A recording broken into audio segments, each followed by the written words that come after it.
It was Christmas of 1996. The Nintendo 64 came out a few months earlier. It was on my radar, but I actually didn't ask for it for Christmas that year. It wasn't on my Christmas list. I'm not too sure why.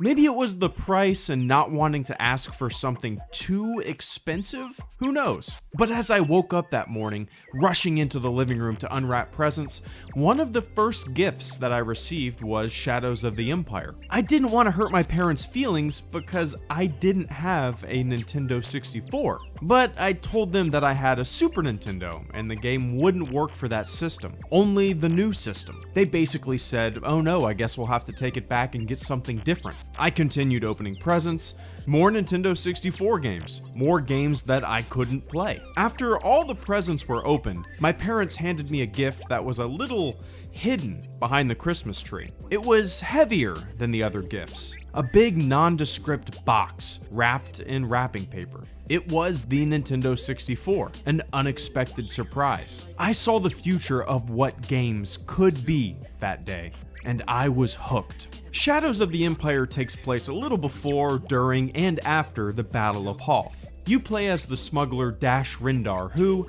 after a brief conversation with Han Solo, joins Rogue Squadron. Dash is my favorite non-film character, and I attribute that to this game, and this book, which came out the same year as the game. I was 11 years old. It still has my name written in it, and for some strange reason, I drew a Tommy Jeans logo on the inside cover.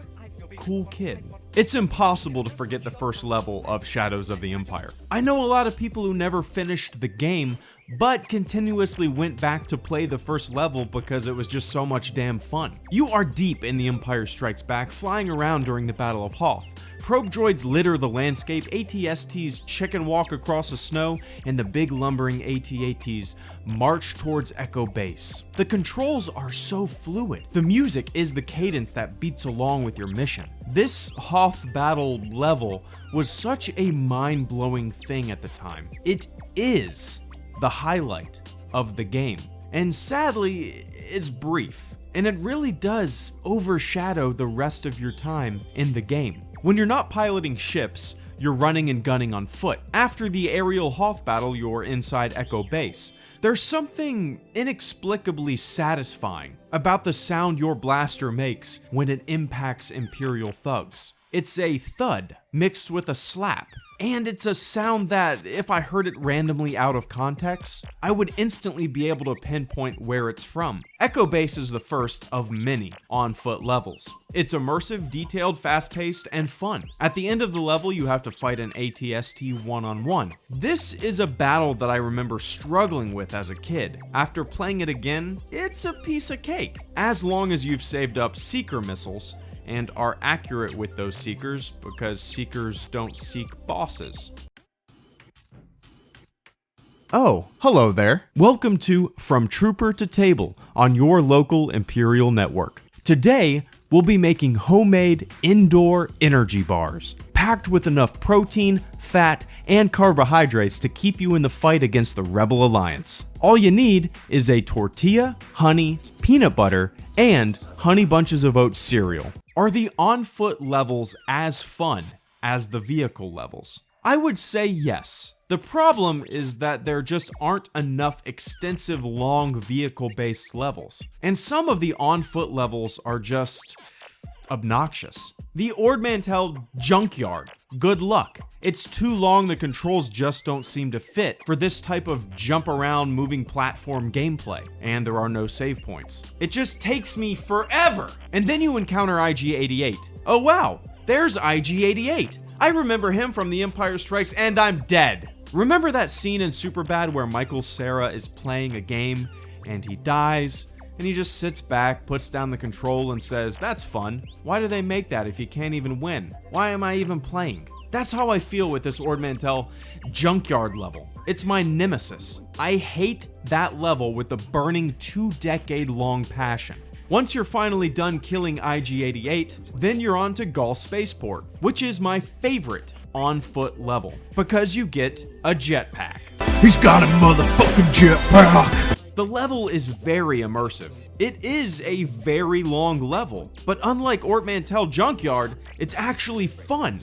There are cliffs far off and close-up enemies, an ATST to battle, landmarks to jetpack over to, and puzzles. This level has everything good about Shadows of the Empire wrapped up in a nice package. The jetpack is a blast to use. The energy level dies down as you use it, so you have to slowly use the thrust as you watch the percentage tick down in the corner. It's challenging, but fun. It adds a new element to the game. Gamers often talk about the feel of a game. Is it clunky? Is it fluid?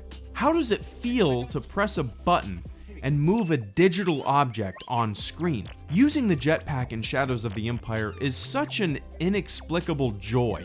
It's a little slippery, maybe a little wonky, but very responsive. It's just good fun. It's a hard phenomenon to explain, but I'm sure you guys have the same feeling with other games. Other games that just feel right. They're fun to handle. The way it feels in your hands, in your eyes, in your mind. To manipulate a character on screen in another dimension. You are the programmer. You are the creator of this world. What you're gonna wanna do is spread the peanut butter evenly across the tortilla. You don't wanna put too much, just enough to get a good, even coat.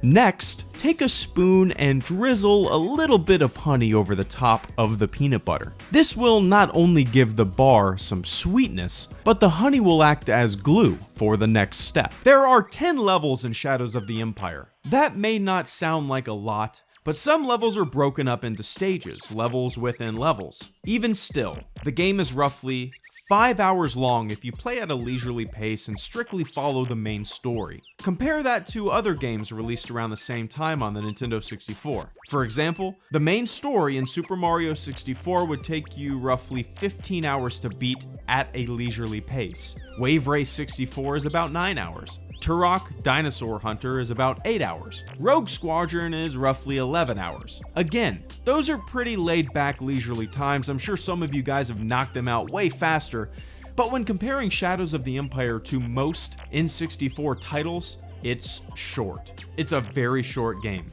But Shadows of the Empire was a new Star Wars concept on a new console, in a new competitive market, and I'm sure there was a strict deadline to be released alongside with the console.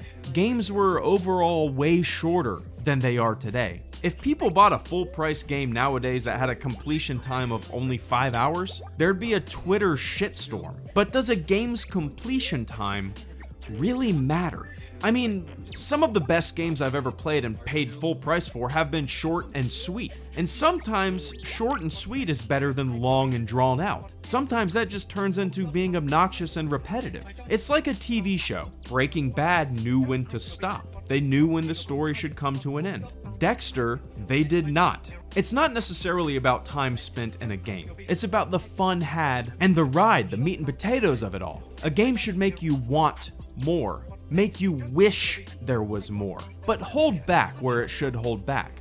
A game should not start feeling like a chore where I'm just pushing forward for the sake of pushing forward just to get to the end. And for that reason among many, I think Shadows of the Empire is an exquisite nugget of gaming gold. For years, I've heard people talk about how it's too short of a game. I get it, but I wholeheartedly disagree. So, you've put on your peanut butter and honey, and I'm sure you're getting hungry. Now it's time for the Honey Bunches of Oats cereal. Sprinkle some on top. This will give the indoor energy bar a nice crunch. Fold it up like you would a burrito. Wrap it up in aluminum foil, toss it in your backpack, and get ready to fight those rebels with a full stomach and calories to burn.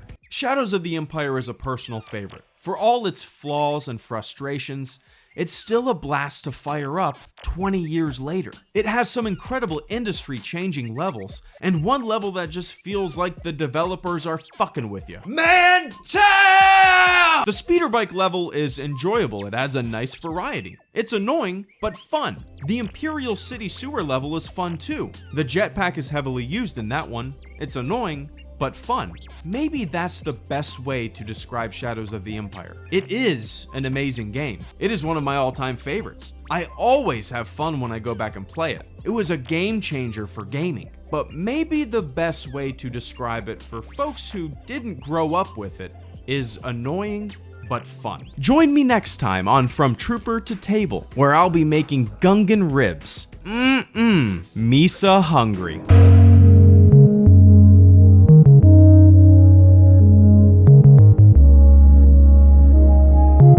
Always with you, what cannot be done. It's like doing here